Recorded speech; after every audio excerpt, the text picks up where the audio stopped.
So, and now let's move on to Stephen Miles or Smiles Lewis, our third presenter. And Smiles has had a lifelong fascination with the anomalous.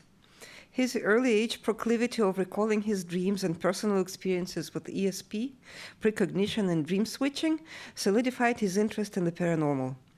Smiles led the Austin MUFON and UFO Experiencer Support and Study Groups, published the Paranormal Print Zine, edited a local paranormal newspaper, hosted a network of paranormal websites, organized a national UFO conference, spoken to anthropologists about the transformative UFO paradigm, hosted both terrestrial and web radio talk shows, while maintaining his own paranormal web radio station since the last century, and has been podcasting since before the phrase existed.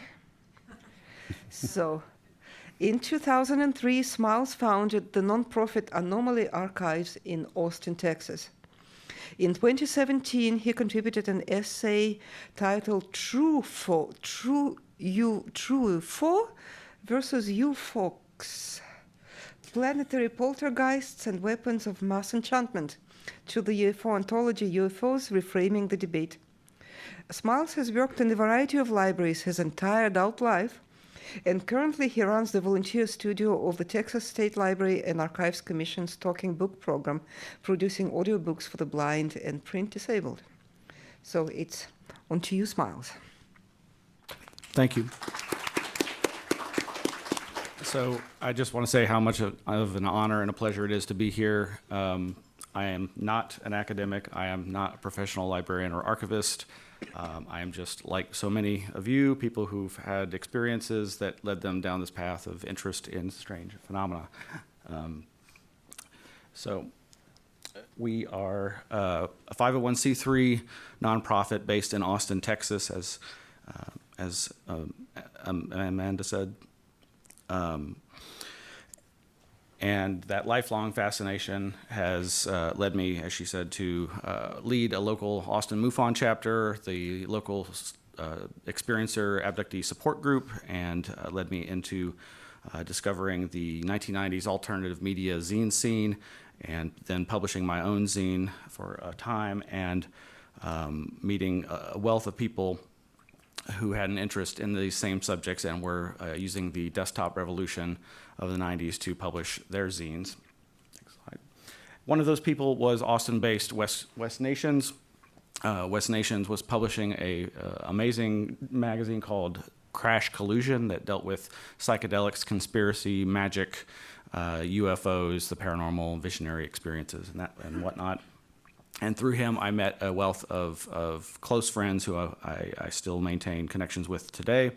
And all this time, I was becoming aware of the Archives for UFO Research, now the Archives for the Unexplained in Sweden. And that was really the greatest inspiration to undertake the mission impossible of founding a nonprofit independent archive, not associated with any university or institution. As my own personal library began to grow, as so many of you have experienced, you sometimes outpace your ability to read, and there comes that moment where you're like, well, what are these books doing besides sitting on my shelves? They could be serving so many others. West Nations, a few slides back, when he moved away, he donated his collection of material. I had been recording Mutual UFO Network local conferences and accumulating these materials. And so when he moved away and I acquired his collection, that's around the time when I finally decided to set aside other projects that were involved in the paranormal to found the nonprofit archive in 2003. This was our first location here. We literally were in the first small garage in the front there and just renovated it to accommodate our first 1,000 books and magazines and periodicals. And next slide, please. When we moved to our next location, we were gifted with our largest collection to date, and that is the personal library of rare book collector and seller, Bob Gerard, who was notorious some described him as the Marcel Proust of the UFO scene because he was constantly writing these little micro reviews of all the products that he was selling, these books and magazines, and he was pretty brutal in his assessment of them as he tried to sell them to you. And so we have, besides his personal collection, which is about over 2,000 books, it includes rare materials from the 1600s that aren't necessarily directly UFO or paranormal related, but it also contains a wealth of UFO material, Atlantis material, classic contactee books, and the like, and as well as a almost complete collection of his Arcturus book zine, a catazine, which was his catalog and magazine where he wrote and published these materials, as well as copies of his own self-published material, Future Man being probably his most concerted effort to explicate his views on this phenomena. And next slide, please. And just, there weren't really money, and I do want to credit Clas Svahn for that previous photo of Bob. That still is from the documentary produced by Discovery Channel, Farewell Good Brothers. That's an interesting look at the contactee movement kind of after its heyday. These are two stills of some of the other books that he published, Mice being a brief allegory about the UFO phenomena from the perspective of mice trying to understand the nature of their reality, as well as the Revolt of the Free and another title that's escaping me. Next slide, please. So we collect a number of other collections. Over the years, we've had a wide variety of people, both experiencers and researchers, donate their materials to us. Some are just actually our attempts at collecting other people's works independently. This experiencer, Josie Gallant, was a local abductee, contactee experiencer. She was also quite the artist. She produced a number of works, that some of which are available online. And so we've collected materials like when her art, like that middle drawing, was from a video that appeared on local Austin Access Television. There was some didgeridoo in the background that I believe was produced by another experiencer who donated their collection. And she had quite an extensive website. So besides the books and the correspondence of people that we're collecting, we're also trying to do, as has been described, collect digital collections, artifacts, and other ephemera that make up the world of the researchers and experiencers exploring these realities. Two other donated collections include that of Dennis Stacy, who wrote for Omni Magazine, was also for a time the editor of the MUFON UFO Journal, who also wrote articles on the UFO subject, including for the then current 1947 to 1957 book. And his collection includes a lot of correspondence as well. Also, a researcher on the West Texas Marfa Lights, a former aerospace engineer, James Bunnell. He's donated some of his personal library, and they're examples of researchers whose collections we have. We also have some collections donated from local hypnotherapist, past life regression therapist, Rabia Lynn Clark. And though we don't have Dr. Turner's collection, I bring up her in reference to our next collection. The book Taken was published and translated into many, many different languages. There was a copy of a Japanese translation there, and this was a focused book on 8 abductees, one of whom turned out to be an abductee from Austin, Texas. Next slide. Jana Ganth, who also was an artist. There's some examples of her work, at least one of which we are in possession of. And we were gifted with her personal library. And next slide. She kept voluminous daily diaries of the strange experiences and sightings that she was having. And so we have just notebook upon notebook upon notebook of her dream journal, her daily, almost daily, weekly sightings of strange phenomena. And this slide is a great example, though, of on the right there is the scribblings of her personal sighting of a UFO when she was called by the local MUFON representative and said, "Hey, we're hearing reports of a triangular lighted object over Lago Vista. Can you go out and see if you can see it from where you are? She could. Her mother was with her. She saw it too. She took copious notes. She submitted the MUFON report that you can see up there. Now, as is the challenge with these things, many of the MUFON reports are digitized and online. You will not find that one there because it's before the time that they've managed to digitize.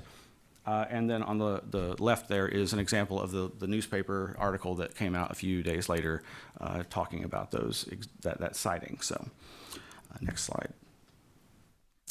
At the height of our organization's progress, we managed to procure some office space within this wonderful facility in downtown Austin, right there on the interstate frontage road. And we really felt we'd kind of reached a new level. Things were looking up. We had enough space to finally unpack that massive Gerard collection and finish cataloging it. And we had an event space, not as grand as this, but a place that we could hold our public lectures. And it was in a prime location in central Austin, and we were trying to keep Austin weird. And then the pandemic happened. Next slide. So one of the last significant collections that we acquired is that of Bob Durant. Bob Durant was a former military and commercial aviation pilot, and who had a fascination with things like psychic remote viewing, and Ingo Svahn, whose painting you can see in the background there. And of course, he's reading a copy of Paul Smith's book, Reading the Enemy's Mind. He was very also focused on UFOs and cryptozoology. He served on the board of SITU, the Society for the Investigation of the Unexplained, a famous cryptozoology-oriented organization, and was very much a proponent of Roswell.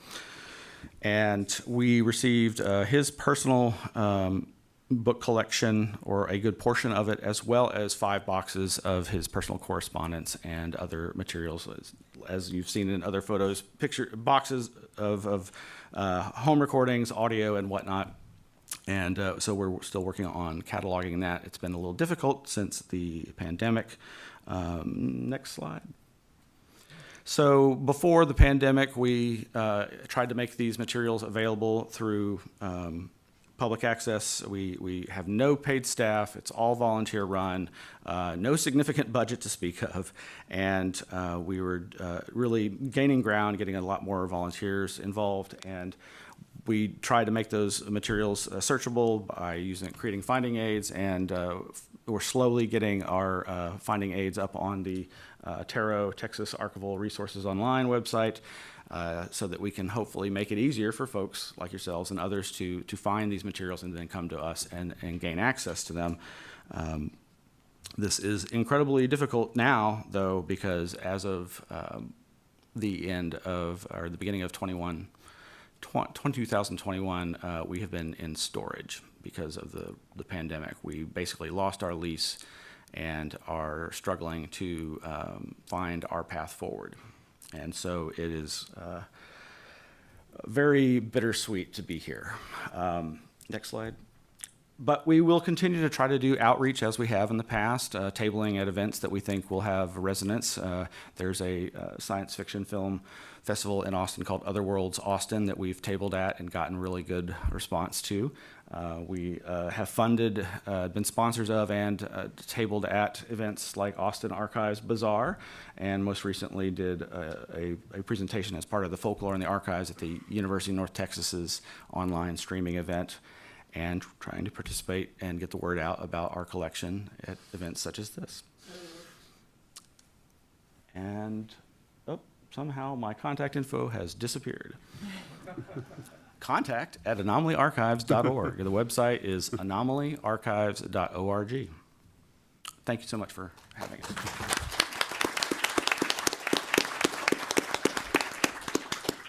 Thank you very much, Smiles. It was fascinating, and I did know about the existence of your archive, but I had no idea of its scope and ambition and rich history. And yeah, it's very, very informative, very illuminating. And so let me just present our last panel.